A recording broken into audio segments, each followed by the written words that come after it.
Un sénateur macroniste, un sénateur Horizon, mis en cause pour avoir drogué une députée pour potentiellement profiter d'elle, selon ce que disent les médias. Évidemment, ce n'est pas moi qui le dis, moi je ne fais que rapporter des faits.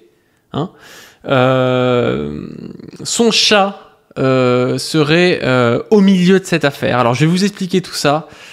Évidemment, il n'y est pour rien et évidemment, le chat est au milieu de l'affaire. Vous allez voir ça. On va commencer par un petit article de 20 minutes pour commencer à comprendre ce qu'il se passe. Affaire Joël Garreau, soupçonné d'avoir drogué une députée, le sénateur suspendu par Horizon et par son groupe. Le sénateur de Loire-Atlantique est soupçonné d'avoir administré une drogue à la députée modem Sandrine Josso en vue d'une agression sexuelle. C'est bizarre qu'il ait été suspendu du coup par Horizon. Si c'est la faute du chat, c'est quand même bizarre.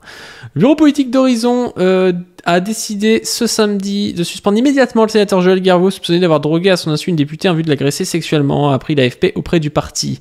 Profondément choqués par les faits à l'origine des accusations, les membres du bureau ont décidé à l'unanimité de suspendre immédiatement le sénateur avant d'entamer une procédure disciplinaire pouvant conduire à une exclusion définitive, a fait savoir le parti d'Édouard Philippe, qui va appeler la plaignante Sandrine Josso, selon une source chez Horizon. Sandrine Josso qui est au modem. S'ils sont avérés, les faits évoqués sont très graves. Horizon ne tolérera jamais la complaisance vis-à-vis des violences sexuelles et sexistes, écrit le parti dans un communiqué. Alors, je veux bien, mais c'est quand même bizarre parce qu'il collabore avec des gens comme Gérald Darmanin, comme Damien Abad, voilà, plein de personnes qui sont soupçonnées au moins, ou qui ont des plaintes au cul pour des agressions sexuelles. Donc, je sais pas, je trouve ça bizarre. Quelques heures plus tard, Joël Garreau a été suspendu par son groupe parlementaire. Dans l'immédiat, le groupe Les Indépendants au Sénat, qui s'est réuni aujourd'hui samedi, a décidé, conformément à ses statuts, la suspension du sénateur Garreau et l'engagement d'une procédure disciplinaire pour déboucher sur une exclusion. De l'ecstasy à son domicile. Oh. Joël Garreau a été mis en examen et placé sous contrôle judiciaire vendredi soir. La plaignante se serait sentie mal après avoir pris un verre dans la nuit de mardi à mercredi au domicile du parisien du sénateur âgé de 66 ans, avec qui elle n'entretenait pas de relation intime selon le parquet de Paris. Des prélèvements dans l'organisme de Sandrine Josso ont révélé la présence d'ecstasy et des perquisitions ont été menées au bureau du sénateur à son domicile où les enquêteurs ont retrouvé de l'ecstasy d'après le parquet. Selon l'avocate de Sandrine Josso, Julia Minkowski, la députée a été prise de malaise après avoir bu une coupe de champagne, puis aperçu le sénateur se saisir d'un petit sachet en plastique contenant quelque chose de blanc et a pu s'extirper in extremis de ce guet-apens. Putain, le traquenard, quoi. Tu vas chez un vieux sénateur qui te fait boire du champagne, d'un coup t'es trop mal, tu vois que le mec il a un sachet avec de la poudre blanche dedans, c'est pas clair du tout comme truc. Une erreur de manipulation selon son avocat. Joël Garreau a nié les accusations lors d'une confrontation. Il se battra pour démontrer qu'il n'a jamais voulu administrer à sa collègue de travail et a mis de longue date une substance pour abuser d'elle. Et démontrera que c'est une erreur de manipulation qui a causé le dramatique désagrément. Bah oui, c'est classique, hein, tout le monde met de l'ecstasy dans son champagne. Hein. Selon les sources proches du dossier, Joël Garreau a raconté avoir cru s'être procuré auprès d'un membre du Sénat un euphorisant et non de l'ecstasy, évidemment, hein, ils sont jamais pour rien. Hein. C'est marrant, ces mecs-là, t'as page 24 sur les petits consommateurs et les petits dealers de drogue, et eux, ils font des trucs comme ça, quoi. Banquier de profession, élu à la Chambre haute depuis 2011, Joël Garreau est secrétaire du Sénat et vice-président de la Commission des Affaires étrangères, de la Défense et des Forces armées. Alors du coup, on pourrait se dire c'est bizarre, mais en fait non, c'est la faute du chat. Joël Garreau accusé d'avoir drogué Sandrine Josso, nous dit La Dépêche, comment le chat mourant du sénateur se retrouve au cœur de l'affaire. On en est là, quoi. Hein.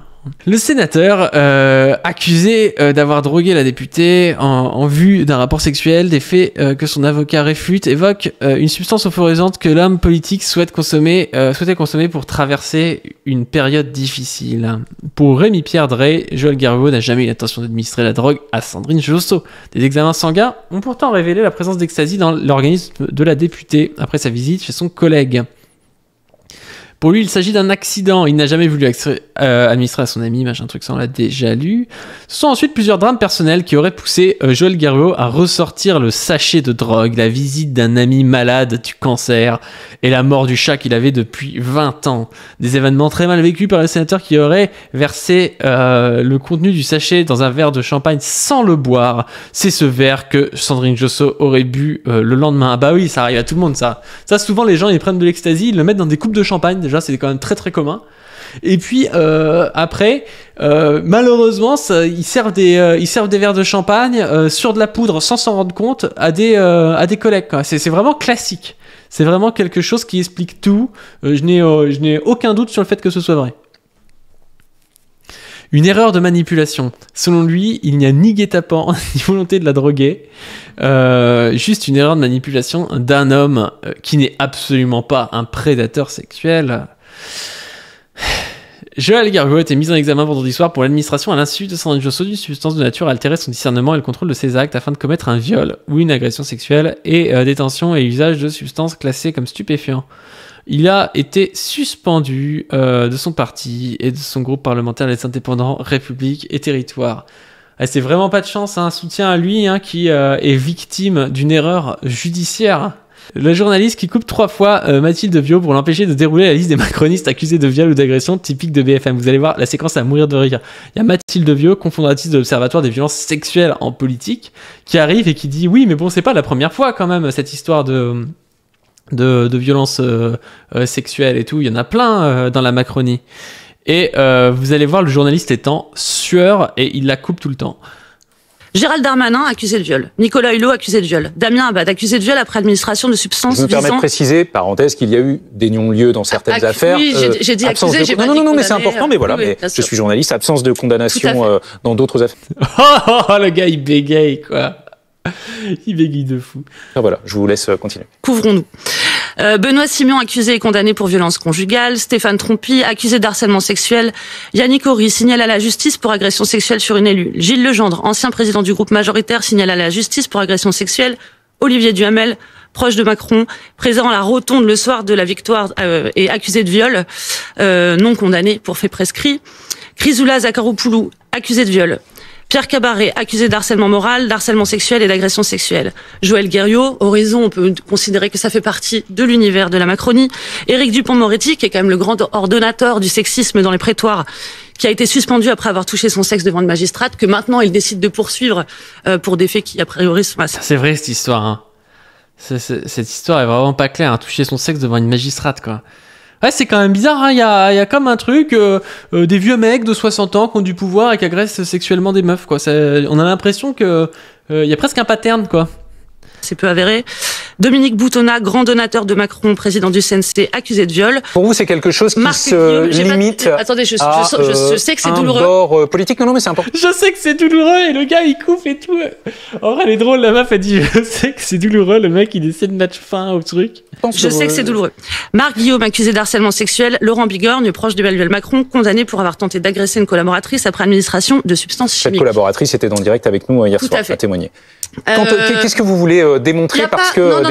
Qu'est-ce que vous voulez démontrer? Le gars, il coupe de ouf et tout.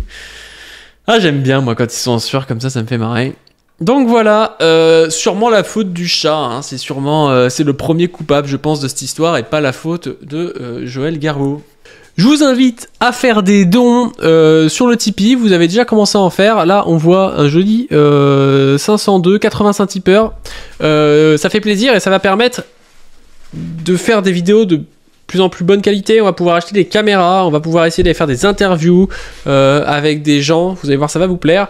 Et aussi de pouvoir rétribuer le miniaturiste qui nous fait des miniatures de ouf, notamment la dernière de la chaîne principale, qui vous a beaucoup plu. Il y a eu énormément de commentaires sur cette miniature. Et si vous ne saviez pas qu'il y avait une chaîne principale, il y a une chaîne principale qui s'appelle Pas du Ring et qui a malheureusement moins d'abonnés que cette chaîne qui de base était la chaîne secondaire, pas du stream. Donc allez vous abonner sur la chaîne principale. On sort actuellement des vidéos sur Gaza. On va faire une série de vidéos sur Gaza. Je sais pas quand sortira cette vidéo, si la première sera sortie ou pas, mais dans tous les cas abonnez-vous pour pas